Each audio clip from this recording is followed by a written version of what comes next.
Watch as this car heading from State Route 51 in Shea in Phoenix to Scottsdale hugs the HOV lane. Problem is, it's going the wrong way on Loop 101 and merges into the lane next to oncoming traffic. We're just trying to get everybody else to move over for him. Police say 52-year-old Sheila McReynolds is behind the wheel.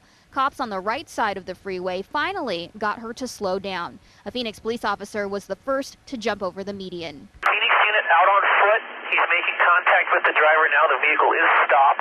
Lyft driver Jerry Green says he was on his way to pick up people from the Scottsdale bars when he noticed something wrong. It was shocking. It was surprising to see that. I honked my horn, flicked my brights, nothing happened. I called 911 immediately after that. Luckily, he was on the other side of the median and not in her path. I was actually really anxious when I was talking to dispatch because I was afraid she was going to hit a car. I honestly thought she was going to get into a head-on accident. He followed her for about 5 miles to give dispatchers as much information about the car as possible.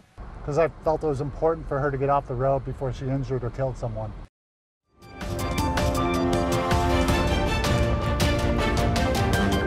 Not quite sure what was going on. On a summer's evening, First nice day of summer.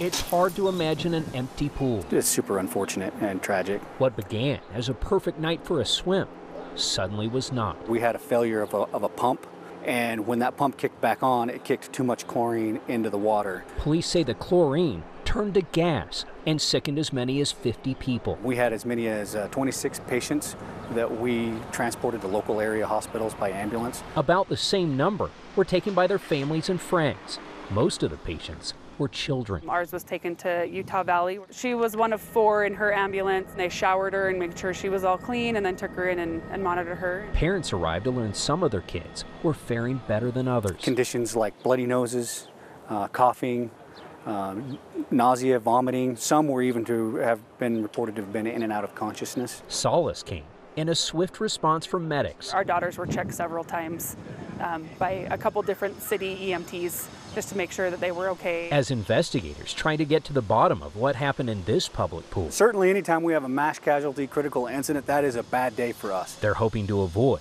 another night like this one. We're going to do everything in our power to determine and isolate exactly what happened so that it never happens again.